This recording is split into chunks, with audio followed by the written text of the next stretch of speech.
Keep pushing that boulder to the top of the hill. Welcome one and all to Suckville. Hope, help, and healing? Yes, please. I'm your host, Silva Florence, a professional healer, writer, cyclist, and American expat living in Italy. And this is live from Suckville.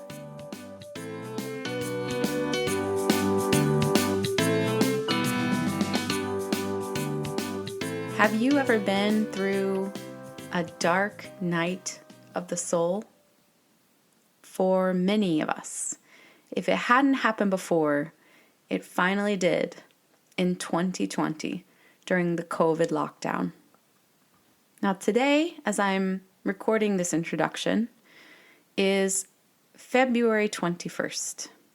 And it's very interesting because on February 21st in 2020, here in Italy, it was the first time that someone was diagnosed with this strange and alarming new virus and hospitalized in Codogno Hospital in Lodi in northern Italy. 12 days later, on March 9th, 2020, we went into a national lockdown. I will never forget waking up that morning and finding that we could not leave our houses. It was bizarre. There were police trucks that were going round and round the neighborhoods with sirens flashing, announcing, stay in your homes, do not leave your homes. It felt like being inside of a weird apocalyptic film. And at least in Italy, this lasted until May 18th, 2020. 2 months, a week, and 2 days. And no matter where you were during COVID, it was not an easy time. It was an incredible time, but it brought out a lot of stuff from our deep, dark, emotional basements. For example, my guest today, Katie, who has an incredible story of healing through codependency. It's a journey that really started to unravel during the COVID lockdown and continues until today, because some healing journeys take time.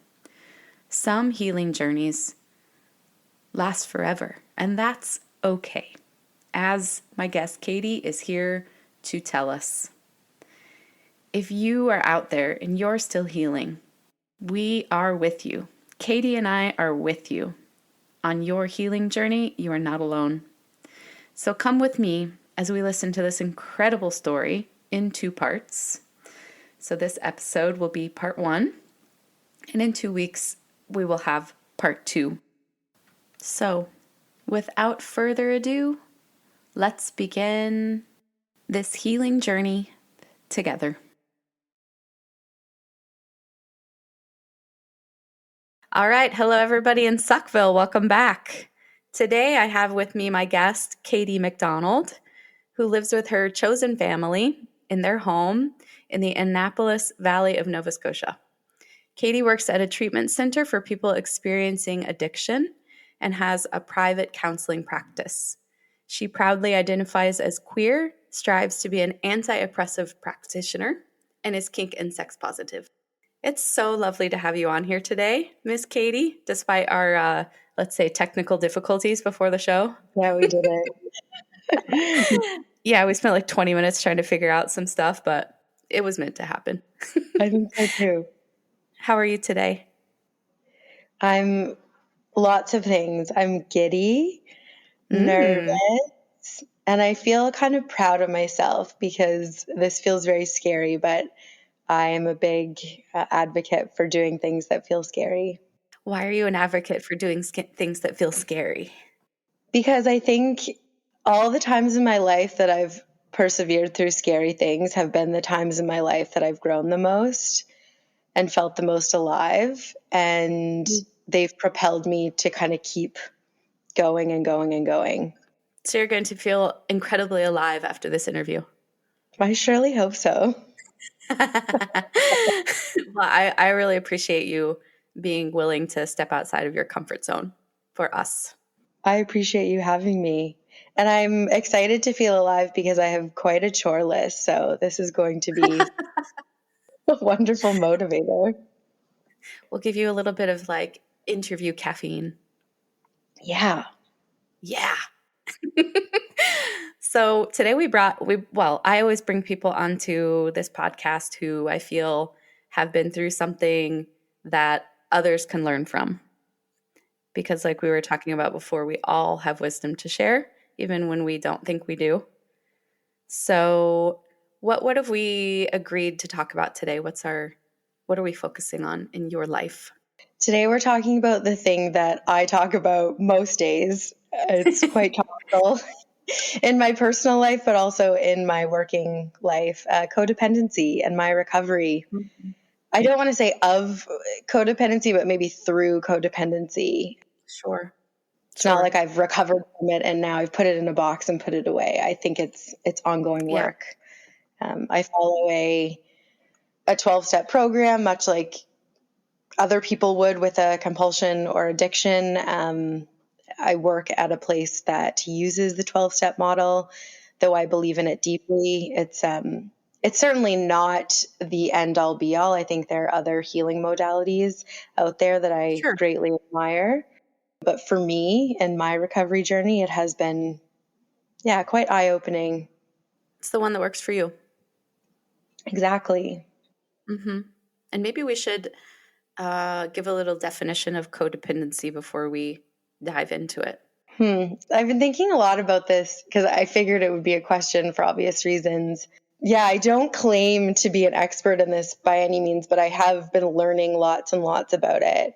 It's complicated because there are layers of codependency. And I think oftentimes when we think about codependency, we think of it as it relates to a relationship, which is true. That's often how it shows up. But for me and my journey, part of my journey was actually stepping away from a lot of my relationships, romantic, sexual, a lot of friendships.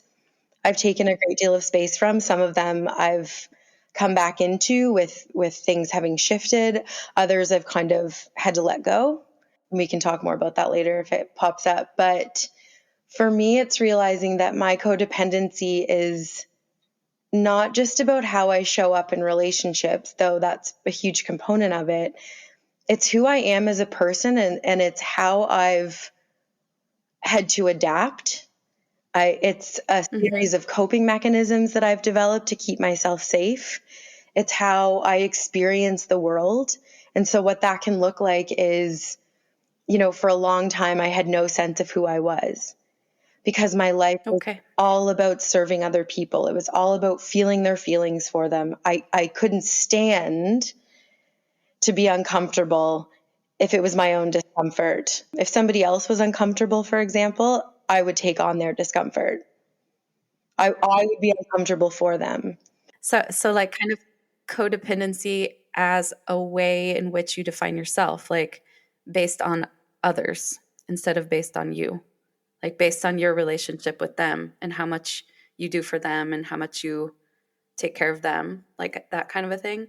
Exactly. Okay. A lot of my knowledge comes from, again, the 12-step community. There's a Codependence Anonymous fellowship, much like there would be AA or NA or any of the fellowships. The other people I really have learned quite a lot from are Melanie Beattie. She wrote Codependent No More. It's kind of the bigger, more well-known book on codependency, but also the holistic psychologist, Dr. Nicole LaPera. I don't know if you follow her, but she has these potent little blurby memes on. I don't, but maybe I should. Oh, she's such a gift to the world.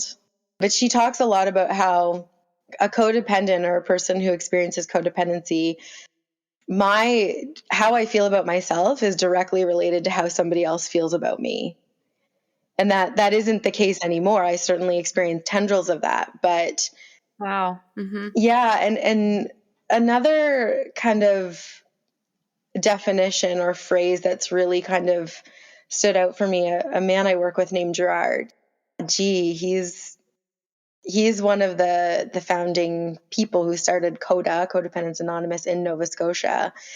And it's really powerful to meet with other people who have similar struggles. And he says that his first drug of choice was your approval. And Wow. yeah, and I asked him if I could share that because I feel like it's so powerful and really it resonated with me because my whole life I've been seeking approval. And part of me going to these meetings was an integrity piece. It started off as that because I feel like if I'm working at a treatment center for people experiencing addiction, we're encouraging people to go to 12-step meetings and to work the step, I sure as hell should be doing either those things or something similar. So yeah, practice what you preach, right? exactly. And there's so much, and again, it started off as me, I want to live in integrity, but actually I'm just benefiting greatly from going to a place where I can share my feelings and experiences with other people. Yeah, because it's like we talked about before we started recording about how the point is about me having, quote, ordinary people coming on here to talk about their lives is that we all go through things. And there's a great power and healing in being able to talk about them and then being able to hear yourself in someone else's story. Totally. I witnessed that in profound ways in the rooms of treatment. People come in, some of them have never talked about their feelings, literally have said, I've never talked about my feelings in my whole life. A lot of cis men, especially, I'm noticing. And cis men, for anyone that doesn't know, a cisgender can be shortened to cis or cissexual person is someone who has a gender identity that matches their sex assigned at birth. So people growing up in a male body, in a men's body, I think they've been conditioned, and I, without going off on too much of a tangent, but the patriarchy hurts everybody. And I'm seeing that more and more. And it's interesting because anyone who knows me knows that I've had to go through my rah men hating phase, which, it served me at the time. I had a lot of rage. I had a lot of things I needed to work through. But really, Sure. I love men and I feel so sad that they've had this conditioning and that they don't have the same kind of outlets that we have. Yes, they have privilege, immense privilege in other ways, but they're so blocked. They're so, and I see it in their body language. I see it in the way that they hold back their tears so often. And often when they come to treatment, it's like a release of all of that. It's permission. It's permission to let go of all these things that they've been told they should be holding inside and being strong about. Yeah. And we talk a lot about that. Strong can also, like, being vulnerable, I think, is like the strongest thing you can do. Absolutely. And the power of our program is that it is a smaller treatment center. It's only a 10-person facility. And many of the staff are in recovery of substance or behavioral addiction as well. In fact, I would say 95% of the staff. The majority of our residents there, who are there for 28 days, are men. And I think that does make a difference because they're surrounded by people who they can identify with. And the other thing that happens is the program is staggered. So we have people coming in week 1, week 2, week 3, week 4. Someone coming in the first week, they're looking at the person in week 4 and they're hearing about their experience. That person in week 4 is sharing with them, I was where you are. Don't worry, it gets easier. It's very inspiring, I would imagine. It's the most inspiring. I feel like I've won the life lottery by working at an addictions facility. It is like watching their life and the light and the sparkle is injected into their eyes, into their voice, into their whole entire being in just 28 days. It's wild. It's real life magic. It is real life magic. Yeah. And I get to witness it. Yeah, that's pretty amazing. Yeah, it is. And and the greatest gift too is that the people that I get to support, they recognize how much I love it. and they'll mirror that back to me. And that's my hope, is that people realize how much I love it and how much my heart is into it. And in saying that, also how much work I'm willing to put into myself, because if I'm not working on myself, then I surely can't show up for the people that are, trusting me to guide them Yep. or support them or. Yeah, that's very true. I think even in real life, because if we can't take care of ourselves, we can't really take care of other people. But even more in your job, in your role. So when did your recovery through codependency start? Did you have a moment where you realized that something was not right?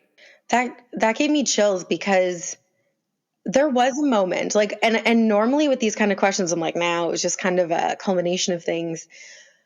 But during COVID, and I know that so many people have their version of COVID, and it was just such a monumental thing to have happened to all of us, but everyone has their own. It brought a lot out of humankind. Yes, It really did. So prior to COVID, I am embarrassed, but not ashamed to say this, that the words had come out of my mouth that if all I ever did in life was take care of my friends, then I would die a happy person. That is that. And part of that is true in a sense. Like, I loved caring for people, and I still love caring for people. I think that cooking is, my biggest expression of love, and that hasn't changed. Do I manipulate people with my cooking anymore? Mostly not, I think. I think I've worked hard not to. Like, I used it as a weapon. I used the way that I could care for people and comfort them. It was my way of kind of it was like a hook. Like, I've got something. I've got this feeling of safety that this person longs for, and I can use that as currency. And in exchange, I get the validation that I'm a worthy human, because I'm offering them something. I'm offering them. And I have value. Exactly. And again, not all of that was untrue. I think that something that, again, is mirrored back to me is that I can provide, I hope that this is true, that I can provide a platform of safety and containers of safety. My biggest goal as a practitioner is to help people feel celebrated and safe. So I had jumped around a lot in my 20s. I was a server for 20 years. I loved waitressing. I really and truly did. And I don't regret that for a second. I did a lot of traveling. I lived a very privileged life. I wasn't really aware of what was happening economically, or couldn't face things in the social justice world because I wasn't ready. I kind of lived under a rock. There's so much. I feel like my friend calls it football fielding. I'm like all over the place, and that's classic me. But No, I think we're getting there. we're getting there. We're on the right road. Don't worry. Prior to this awakening moment of me realizing that I had to do something about this thing that was so present in my life. Was that the moment when those words came out of your mouth? No. Those words were like a general sense of my life. Like, I'm happy to just care about people. If I just make people soup, if I just tend to their needs, I have to figure out a way to make money. So it was either waitressing, or I've done every job in the book. I've worked at a daycare center. Yeah, this ongoing kind of soul searching. My soul was restless. Someone said that to me once, and I agreed that my soul was quite restless. And when COVID happened, all of that changed for lots of reasons. So one of the reasons is that I was petrified.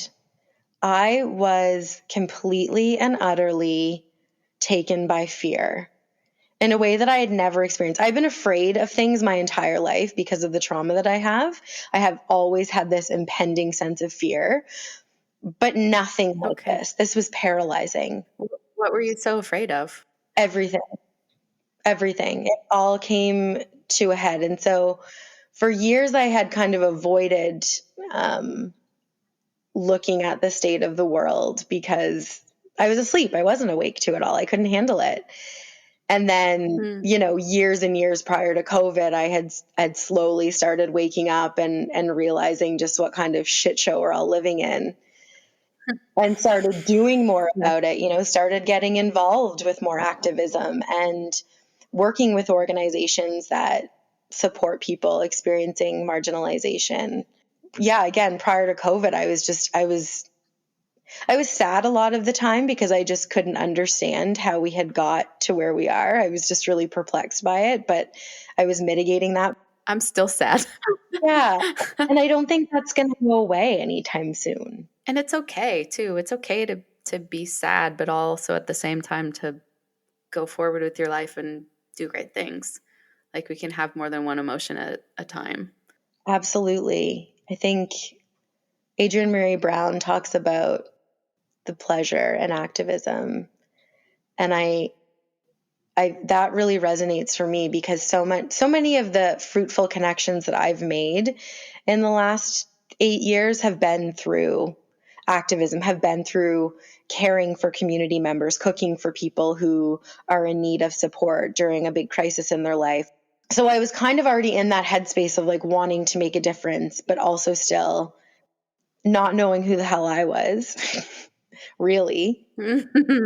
I caught on early that COVID was going to be something pretty monumental. I did the thing where I tried to gain control by knowing all the things, which is symptomatic of codependency, no surprise. Really? Mm-hmm. Yeah, if you're someone that likes to fix, manage, or control in general, those are key features, I believe, to be true of codependency. Okay. Interesting. There are lots and lots. Like essentially there's quizzes that you can take, like which some are I think are more reputable than others, but I will tell you that like after taking several, I was basically getting like 19 out of 20 on all of them. So there was something in common. Codependency queen. Yeah. Yeah. And that's just a part of me. I think it's really comfy to fall into these archetypes, and it's really helpful, I think, especially when you're healing from something, because it gives you language and it gives you a place to go. Okay, I have this label and I have all this literature around it and these memes. I expect this won't be as potent in my life in years to come. It's just it's in this season of Katie right now. It is quite topical. Interesting then that we're doing the interview now. Yeah. You were really afraid of everything during COVID, you were saying, and that really brought some stuff out of you. Totally. So I was living in the city and I was living with a couple housemates, and there were, without divulging into their personal information, there was like added fear because, it was made known that anyone who's immunocompromised was at a greater risk. And so I was having to face a lot of like my ableism, for example, because I did notice some things come up in me where I was like, well, this is ridiculous that we were the people that were washing off all of our groceries. We were sanitizing our doorknobs when we were the only ones living in there. Like it just didn't make sense. And like trauma and they're not rational. We know that to be true. And I can laugh looking back, but I'll speak for myself. I was a wreck and I was paralyzed, and I've always kind of experienced moments of depression and have worked through anxiety my entire life. But this was something, again, that I had never experienced to that extent. It was morning and night. I was waking up in a panic attack. I couldn't leave my bed because, and anyone who's experienced this kind of depression, I think, can relate. It felt like there was sand in my blood. And I'd never been, I always say I was a functioning depressed person or a functioning person with anxiety because I was using a lot of substances. And up until that, like during COVID, I wasn't, in fact. But prior to that, I had always kind of masked my anxiety and feelings of depression with lots and lots of substances. And so this took me out. And it was really important that it took me out. In what sense? Because I didn't understand depression until that moment. I didn't understand how paralyzing it could be, how physically demanding or debilitating depression can be. Like, you read about it and you kind of, you can understand it conceptually. But I think to be a counselor, most of my work is to be empathetic. And to be empathetic, I don't think you necessarily have to have gone through an experience, but it certainly doesn't hurt if you've gone through something. I think it does. It gives you a greater ability. I do believe that. So I remember laying in my bed and I was lost because I couldn't do what I was normally doing. I couldn't jump to everybody's beck and call. I wasn't physically able. We weren't allowed to leave our houses, first of all. I had no mental capacity. I had no emotional capacity to hold space for anybody. I couldn't even be with myself. So I couldn't make the food for people. I couldn't take the phone calls and feel everyone's feelings for them. I was completely suffocated by my own fear. Did you just feel like your personality was melting away? Like, who am I? Yeah, it was totally an ego death. It was what Google later told me was a dark night of the soul. Yeah, good old dark night of the soul. Yeah. I've had 3 or 4 now. You know what? I really thought it was just one that you had. Oh, no. It's been a rude awakening for me. I had this thought in my younger years. I was like, when I turn 20, I'm going to stop having pimples. That's surely the date that one stops having acne. And this is similar. This is a similar circumstance. Soul acne. No more soul acne. Yeah, the soul acne just continues. And The soul acne is they have not made a product for it yet. no. But I think I had started kind of experiencing a spiritual awakening months prior, years prior, in fact. I'd had a pretty evasive surgery that opened me both physically and spiritually. And so things had kind of started moving and shifting, a year prior to COVID. Okay, interesting, yeah.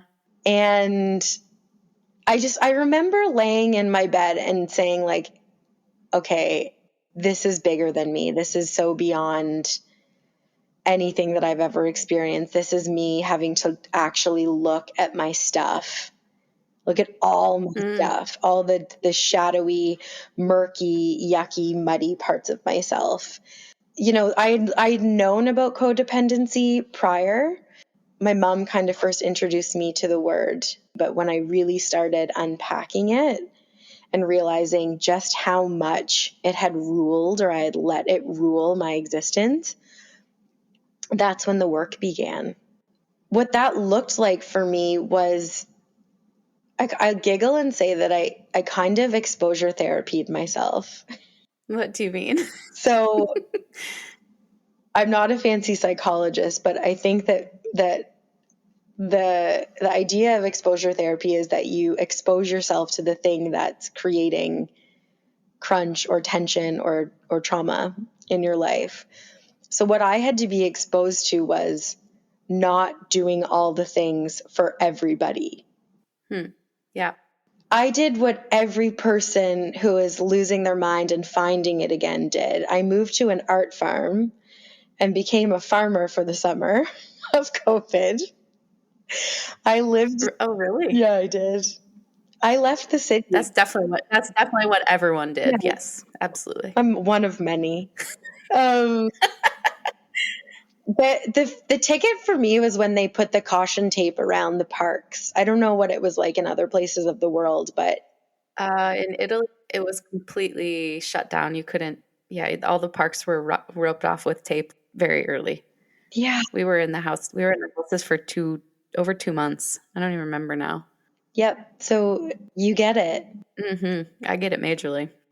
I think the feeling of being trapped was really important for me because that had been my feeling for so much of my childhood. And of course, when we're faced with a trigger, it's such an opportunity to look at ourselves and look, why am I having this trigger? What is this bringing up in me? That's a really important thing that you just said, because a lot of people, when, I think the more natural reaction sometimes is to say trigger, oh no, run away, don't look at it. It hurts. But you went a step further and said, why does it hurt? Why am I feeling this way? Exactly. Triggers are funny because in the addictions world, in the treatment world, we talk a lot about avoiding triggers at first. So there are certain triggers that we can avoid. That's a fact. If I'm somebody experiencing addiction to alcohol, I'm perhaps not going to go to a bar in my early days of recovery. Yes. Yeah. For example, what we also That's a good point. say is you can't avoid triggers. They are everywhere. We live in a world that celebrates substance use, I believe. And so a lot of the work that we do is around triggers. It's around avoiding them when we can. It's around facing them. It's around working with them, looking at them, and then I think ultimately utilizing them as the teachers that they are. Triggers are excellent teachers. Yes, they are. If we have the space and capacity to process them, and again, there's great privilege in that. I had the ability and I had the support that I needed to look at my triggers. People in treatment are surrounded by counselors and peers, so they have that ability. I think it's important to recognize that not everyone has that. And so if keeping themselves safe is avoiding their triggers as much as possible, then I get that. I really do. That's okay too. Yeah, because it depends on your circumstances. Yeah.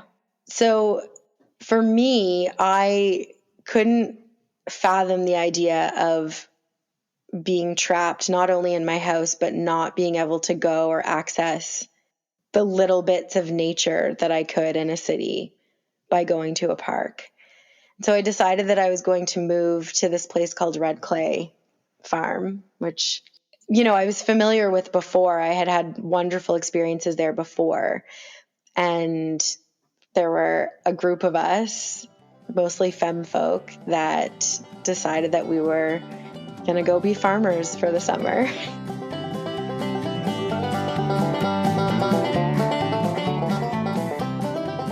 Yeehaw!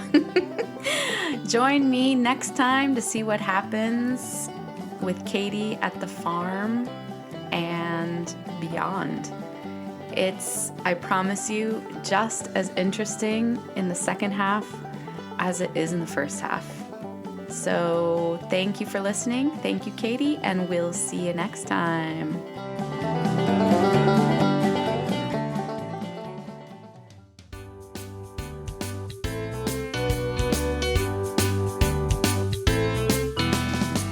Make sure you don't miss an episode and stay updated on upcoming events by following me on Instagram at SwitchPath.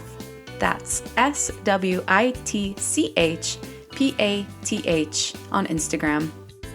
Upcoming events include a special event for couples on Sunday, March 17th with my colleague Jewel Shanks, in which we'll connect you in a playful and exploratory manner to each other and nature. I'll also be holding an in-person event in Tuscany, April 12th, 13th, and 14th with my colleague Natalia to help you heal the mother wound, reconnect with yourselves, your power, and nature. Contact me for more details. This episode was recorded in my kitchen and produced by yours truly. And last but not least, thanks to Chris Kirby for the amazing theme music and to all my guests and listeners. Until next time.